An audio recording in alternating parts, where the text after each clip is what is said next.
Am I the a-hole for kicking out my vegan sister after she threw away my dog and I's food? So a few weeks ago, my sister broke up with a longtime boyfriend of 3 years. They lived together, so I opened my home to her and let her stay until she got back on her feet. She's a hardcore vegan, and while I don't care about her dietary choices, I do not believe she should push it on others the way she does so heavily. So anyways, a few days into her staying at my home, I got home from work to see my fridge was almost empty. I thought maybe she had cleaned the fridge for me, but just 2 days ago I went shopping and bought things like bacon, steak, etc. to make my lunches. I went into her room and I asked her what happened to all my food. I figured it was just some sort of mistake, but she informed me that she purposefully cleansed my life of all the dead animals I eat and mistreat. At first, I didn't even believe it, but then it spiraled into a huge argument where she slammed the door in my face. In my own home.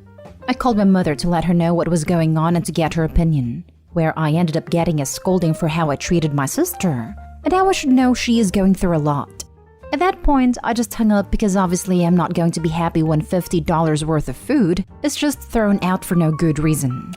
Despite this, I figured I would appease my other family members and let her stay, but I let her know she was on thin ice with me.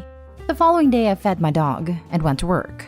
I told her she was not to touch any of my belongings or throw anything away or I would kick her out. She protested, but I told her I was serious and left. When I returned home, my dog's bowl was empty, so I went to refill it in case he was hungry again later on. When I go to get the food, it's gone. I barged into her room and asked her what's the deal with the food being missing. She said she threw out my dog's food and fed him bread instead. My dog isn't even supposed to have gluten. It makes him itchy. She then got in my face telling me the dogs are happier living a vegan lifestyle. I told her my dog would be happier with her living a lifestyle outside of my home, and told her she had 8 hours to get her stuff and go to my mother's. I went out to buy more dog food, and once I returned, not only was her room a wreck, but my dog was gone. I called my mother to explain the situation, and asked if she had a dog with her, and she exploded on me again about how awful I was for not supporting my sister, and that the dog was not at the house with her. A mutual friend of ours let me know she had a dog at my mother's house. However, my mother and sister continued to spin the story to our family, and now they all refuse to speak to me, especially since I had the police help me retrieve him. Am I the a-hole for not letting my sister stay in my home despite pushing her vegan lifestyle on me and my pet? Edit. I was starting to feel conflicted on if I really was being sick and overdramatic for kicking out my sister in need, or if my family really does just enable her. And just to be clear, the dog is safe. I made sure to note it got the police involved, and the dog is currently with me. Edit 2. For more clarification, since people keep asking, my sister and mother only have a 15-year age difference. They're more like friends than mother and daughter. My mother would do anything to please her. I, on the other hand, was born after my father died, and my mother held some sort of resentment to me, which is why I left the home at 18, while my sister stayed until 22 years of age. I didn't have much contact for a while, but when I heard she needed help, I thought this would mend things. Obviously, it did not. It made my relationship with my family worse. They're both vegan, and it also seems they told other family members that I shoved or hit her, which never happened. I am considering fully cutting ties. However, I am worried since she knows my home address. Edit 3. She didn't stay at my mother's because she was housing my aunt and her children for Thanksgiving, which of course I was not invited to. I saw my sister on Facebook saying she needed a place to stay, and this whole big long sob story, so I took her in. Now for the top comments. Not stay home. Crazy vegan breakdown aside, someone who messes with your dog is someone not worth being around. Holy cow. As a vegan, the sister is a complete and total a-hole. She seems desperate to gain control after her breakup, and is misusing her ethical stance to exert control in her new environment. It's not about animal welfare, it's about being in charge. I don't like the meat aisle, but I don't damage the grocery store in a fit of rage. The sister and the mom need to buzz off. Can I be pressed charges for dog napping? Not stay home. Dogs are happier vegans. Dogs are naturally carnivorous. Your sister doesn't know squat. She had no right to touch anything of yours in your own home. Some nerve. Think we know why her relationship broke down.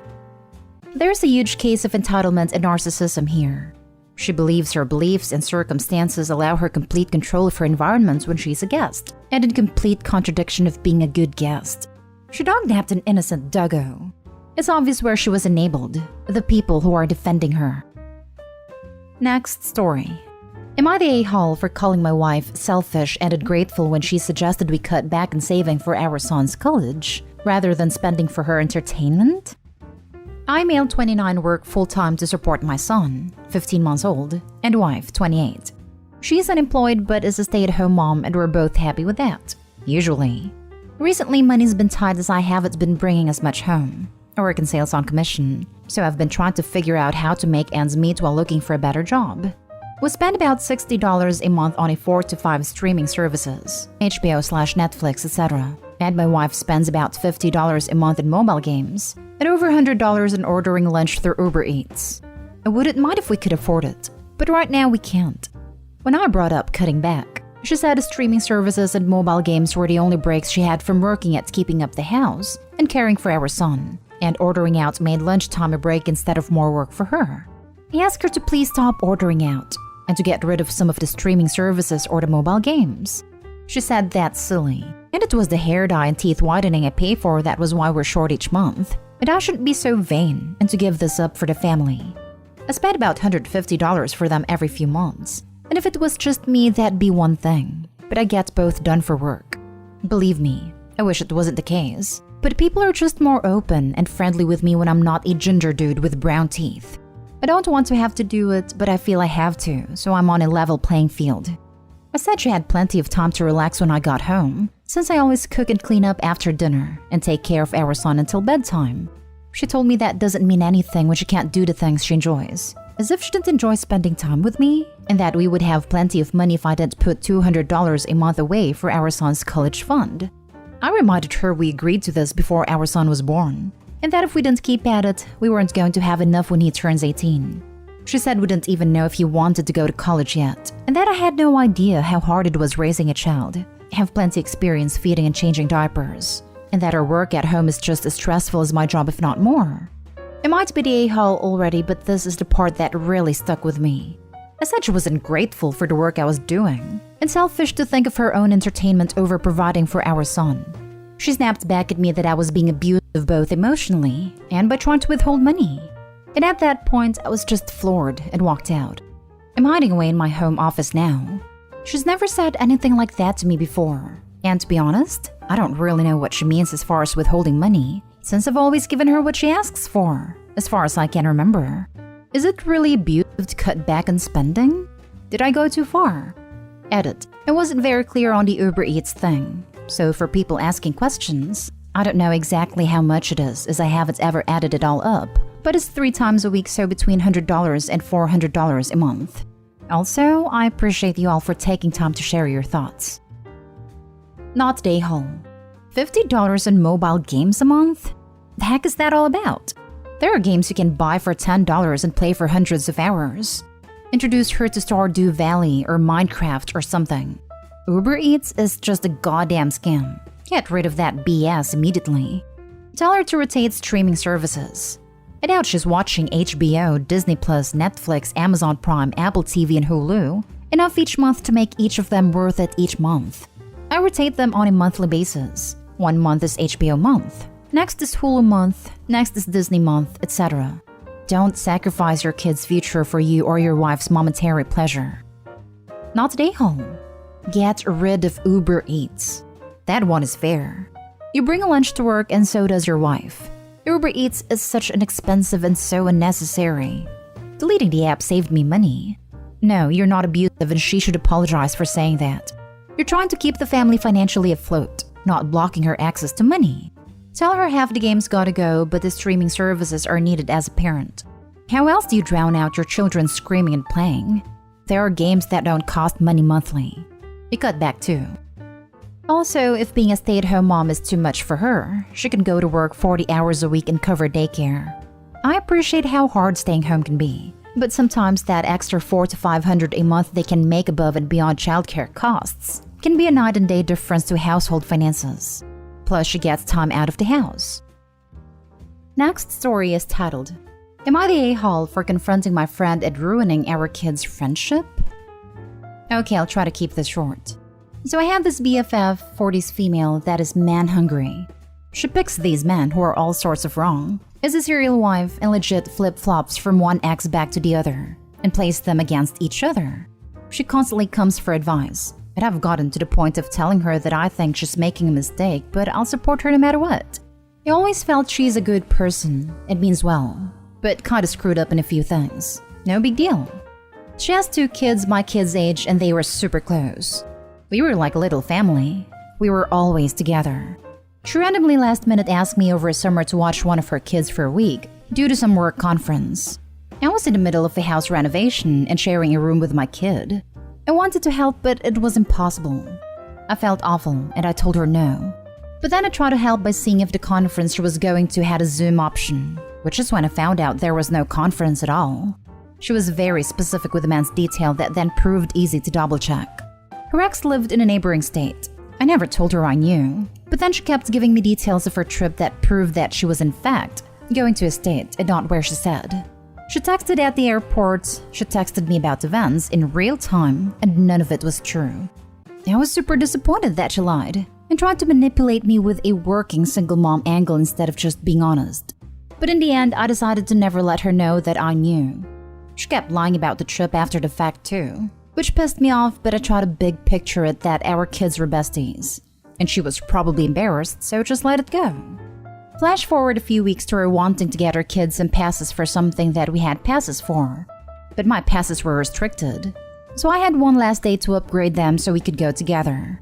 I spoke to her a lot about the cost, made sure she was buying them, then upgraded to the tune of $300. Every time I tried to make plans, there was some lame excuse. Then she started pulling away, canceling plans, etc. Every time I tried to make plans for these tickets, there would be another excuse. Like one kid's birthday. Let's use our ticks. No, they're grounded. Then she takes an impromptu road trip with them to the zoo and posts it on Facebook.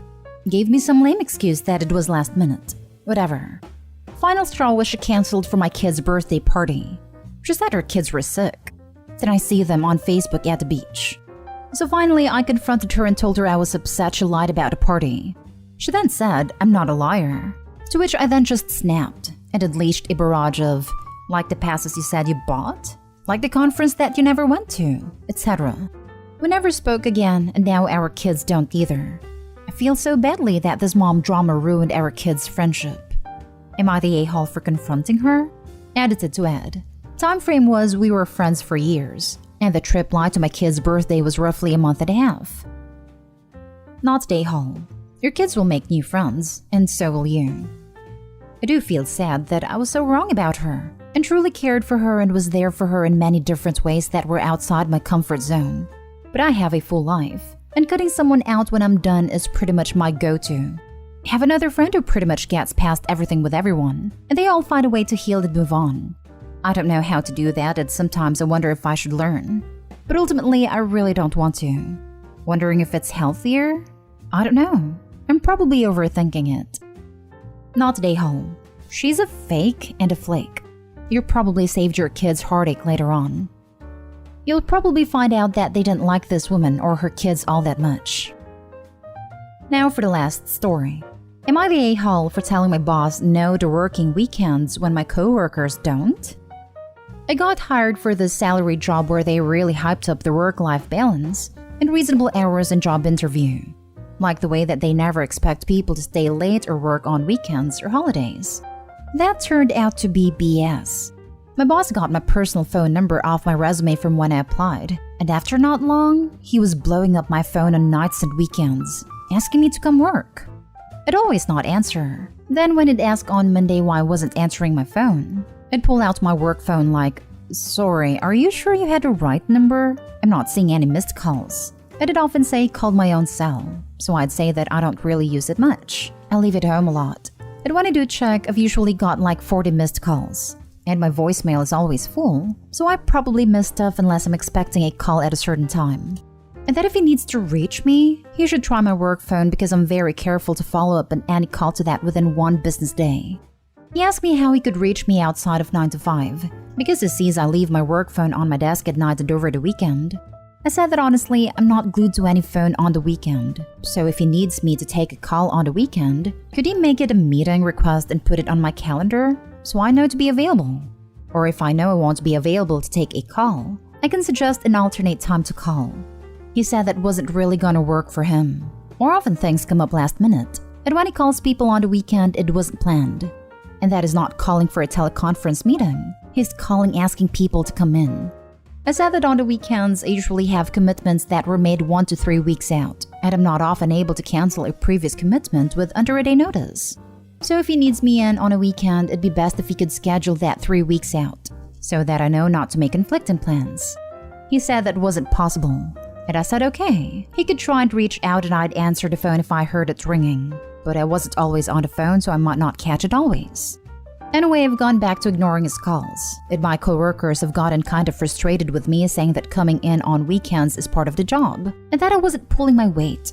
I said that I don't know what job they signed on for, but in my job interview, I was promised regular hours, and took my pay based on regular hours. So I'm working regular hours. My coworkers got frustrated, and said that if everyone did what I was doing, nothing would get done. I said maybe nothing should get done then, if it's coming at the cost of y'all not being home for dinner with the family. I don't really think my coworkers see it as an option to say no, so they're angry at me because I'm doing it and they're not comfortable doing it. Am I the a-hole for not working evenings or weekends? Not the a-hole, but I'd start looking for a new job. This is the answer.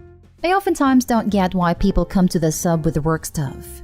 I mean, some interpersonal issues between people at the same level make sense. But when people have issues with their boss, or the company, or HR, or something, I just don't get it. Because you can be not the a-hole all day, and it means absolutely nothing, since you're still the one who is going to lose the battle. And I hope you will absolutely lose this one, bearing them being so great at their job that they're irreplaceable, which is unlikely. Not the a-hole, but be prepared to be fired soon. Your coworkers and boss are going to be looking for any reason to get you in trouble. And if you are on probation, expect to be let go. I know it sucks, but that's the way these companies bootlickers work.